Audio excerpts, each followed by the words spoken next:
Selamat pagi Ibu Bapak dan saudara-saudara sekalian. Selamat bersekutu lagi dalam jam doa pagi. Kiranya semua sejahtera dan dapat menikmati persekutuan kita hari ini, Selasa tanggal 29 September 2020. Hari ini kita akan merenungkan soal siapa makan buah mentah, giginya menjadi ngilu. Dari Yehezkiel 18 ayat 1 sampai 4. Untuk itu, mari kita menyanyikan Kidung Jemaat 400 ayat 3. Ku ingin hidup yang benar, jauh dari tindak yang cemar.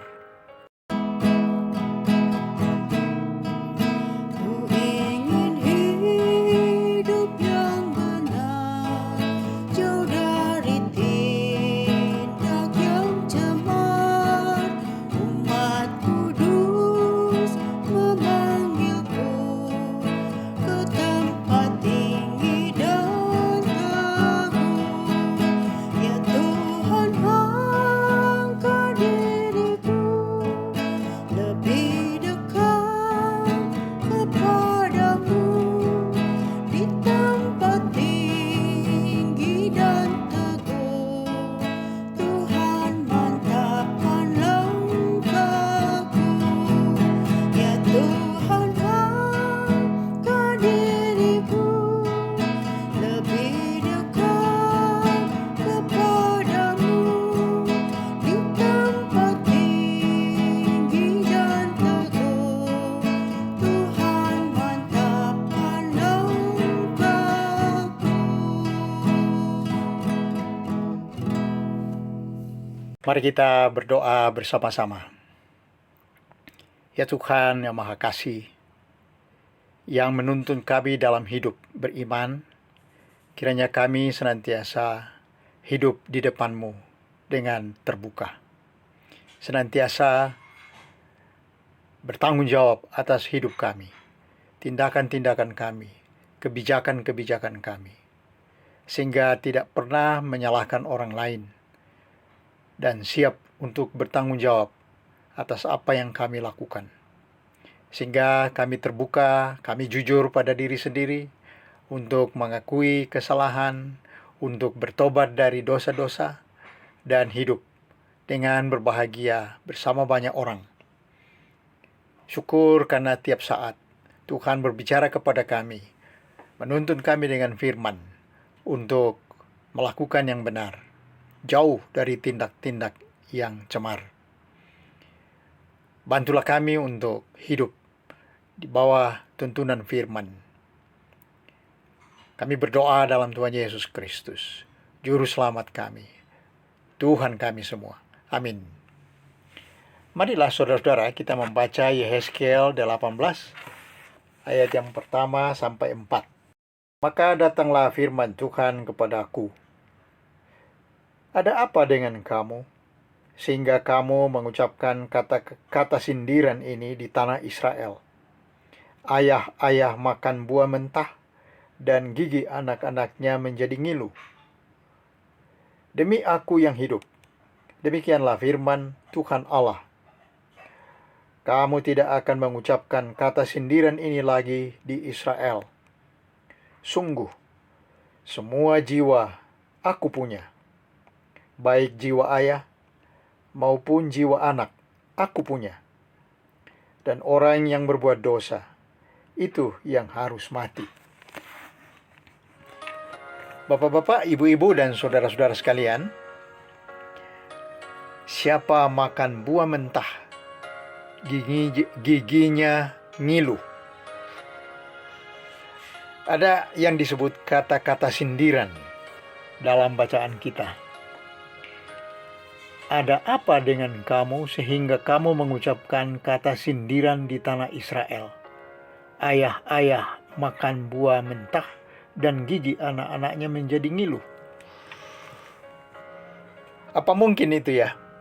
Ayah makan buah mentah, makan mangga yang mentah, dan bukan giginya sendiri yang ngilu, tapi gigi anak-anaknya. Tidak mungkin ya. Saudara-saudara, pada zaman kuno ada pandangan bahwa anak-anak menderita karena perbuatan jahat orang tua mereka. Dalam Perjanjian Lama, umat Tuhan juga rupanya memakai prinsip itu. Dalam Yosua pasal 7 ayat 24 dan 25 misalnya, kita membaca Achan dan anak-anaknya dan milik-miliknya dihukum oleh karena Achan mencuri barang di kota Yerikho. Ya, jadi anak-anak menderita, dihukum karena ayahnya Achan mencuri. Juga di dalam 2 Samuel 21 ayat 1 sampai 9 ada kisah tentang 7 orang dari keluarga Saul digantung oleh karena Saul melakukan kesalahan terhadap orang-orang Gibeon. Nah, ini kalau dikenakan pada umat Israel dalam pembuangan, maka mereka menganggap Tuhan seperti itu. Mereka dibuang ke Babel karena dosa nenek moyang mereka. Dan mereka menyindir dengan kata-kata itu. Ayah-ayah makan buah mentah, gigi anak-anaknya menjadi ngilu. Jadi ini dipakai umat Tuhan, orang Israel, sebagai kata-kata sindiran terhadap tindakan Tuhan menghukum umatnya dengan membuang mereka ke Babel. Silakan baca nanti seluruh pasal 18 ini. Tapi kali ini kita hanya akan menyinggung beberapa ayat. Di dalam pasal ini, kita membaca pertengkaran, keributan antara umat Tuhan dengan Allah. Umat menyindir, Tuhan menyanggah. Mereka menuduh Tuhan bertindak tidak tepat dengan menghukum mereka gara-gara dosa nenek moyang mereka. Mereka merasa Tuhan membuang umat Israel ke Babel bukan karena dosa mereka, tapi dosa yang diperbuat oleh generasi sebelumnya. Tuhan dianggap menghukum anak-anak karena dosa orang tuanya. Lalu mereka bilang, tindakan Tuhan tidak tepat. Dalam ayat 25 dan 29. Tetapi kamu berkata tindakan Tuhan tidak tepat. Ya, ayat 25 dan 29. Itu disanggah Tuhan. Bagi Tuhan, hukuman itu tidak berlaku lagi di dalam perjanjian baru. Ya, perjanjian baru di sini artinya perjanjian baru yang dibuat Tuhan sesudah perjanjian yang sebelumnya diingkari mereka. Itu ditulis dalam Yeremia 31 ayat 29 dan 30. Pada waktu itu, maksudnya pada waktu perjanjian baru, orang tidak akan berkata lagi, ayah-ayah makan buah mentah dan gigi anak-anaknya menjadi ngilu. Melainkan, setiap orang akan mati karena kesalahannya sendiri. Setiap manusia yang makan buah mentah, giginya sendiri menjadi ngilu. Yeremia 31, 29, 30. Jadi siapa yang bersalah, dia yang dihukum. Demikianlah sebetulnya juga bunyi dari Ulangan 24 ayat 16. Janganlah ayah dihukum mati karena anaknya. Janganlah juga anak dihukum mati karena ayahnya. Setiap orang harus dihukum mati karena dosanya sendiri. Siapa yang bertobat, ia selamat dari hukuman. Semua jiwa aku punya, kata Tuhan. Ayat 4 dari bacaan kita. Sungguh semua jiwa aku punya, baik jiwa ayah maupun jiwa anak, aku punya. Dan orang yang berbuat dosa, itu yang harus mati. Ayah dan anak-anaknya itu milikku, kata Tuhan. Jadi siapapun yang bertobat, pasti bebas dari hukuman. Saya tidak mau ada orang yang mati karena dosanya. maka bertobatlah. Demikianlah seruan Tuhan di dalam ayat 23 dan 32. Apakah aku berkenan kepada kematian orang fasik? Demikianlah firman Tuhan Allah. Bukankah kepada pertobatannya supaya ia hidup? Ayat 32. Sebab aku tidak berkenan kepada kematian seseorang yang harus ditanggungnya. Demikianlah firman Tuhan Allah. Oleh sebab itu, bertobatlah supaya kamu hidup. Kita belajar untuk menjaga hidup dan bertanggung jawab atas tindakan kita.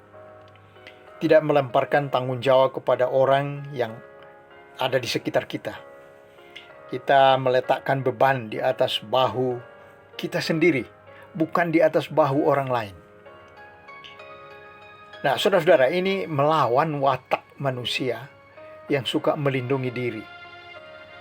Dalam psikologi, ada yang namanya defense mechanism, mekanisme pertahanan diri. Kita tidak terbuka, kita tidak jujur terhadap diri sendiri.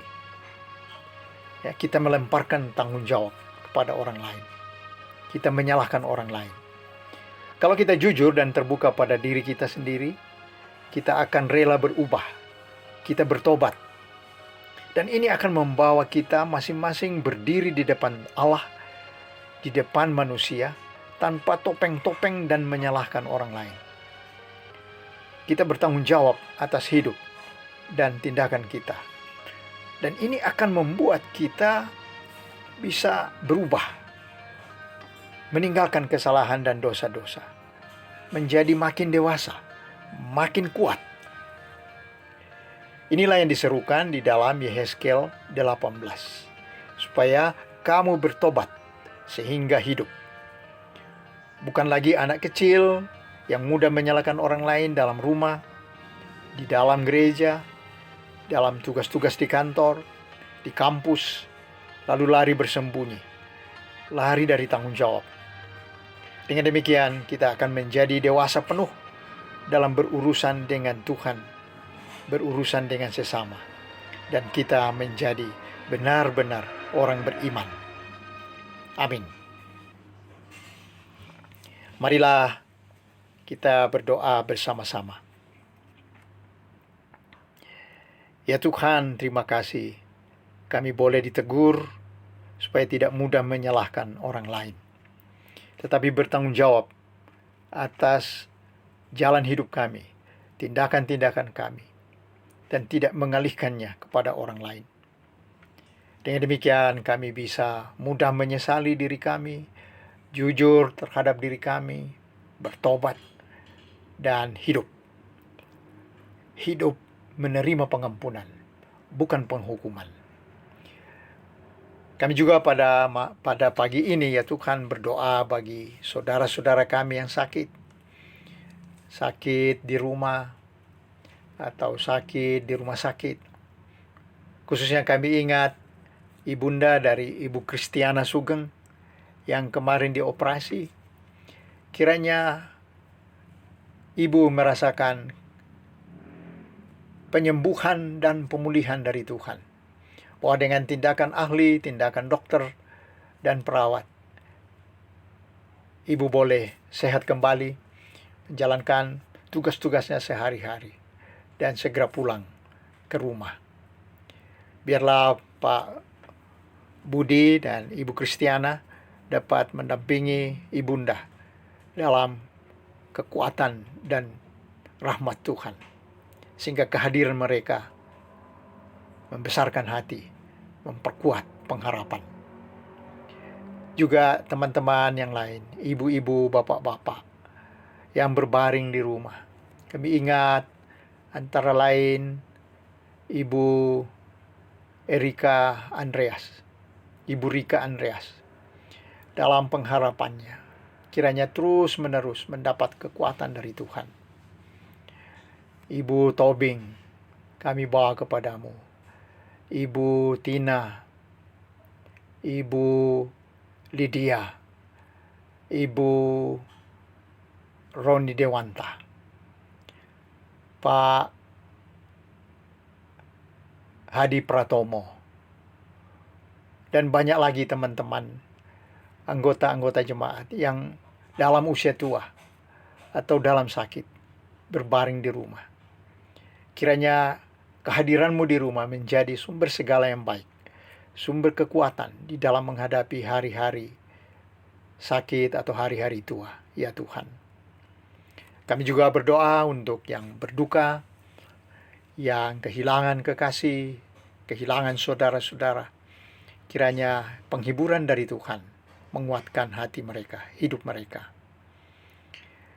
Kami mohon supaya para dokter, para perawat yang terus berjuang untuk mendampingi orang-orang sakit, secara khusus yang menderita terpapar oleh virus corona. Kiranya Tuhan menguatkan pengharapan, tekad-tekad mereka untuk menolong dan menyembuhkan orang-orang sakit. Terima kasih ya Tuhan, oleh karena kami dapat datang kepadamu untuk membawa saudara-saudara kami yang sakit. Kami juga berdoa untuk orang-orang yang sedang bergumul untuk mencukupi kebutuhan hidup, kebutuhan pokok dalam kesukaran seperti sekarang ini.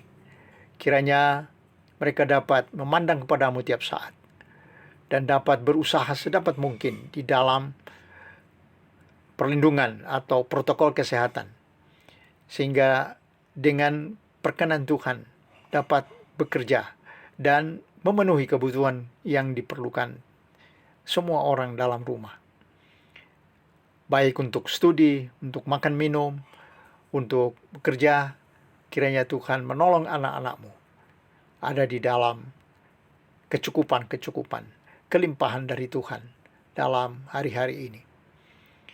Terima kasih karena Tuhan ada di tengah-tengah kami dalam menghadapi berbagai pergumulan, menghadapi situasi yang melanda seluruh dunia. Dengarlah kami memohon. Kami datang dalam Kristus, Juru Selamat kami, Tuhan kami. Bapa, terima kasih. Bapa, terima kasih.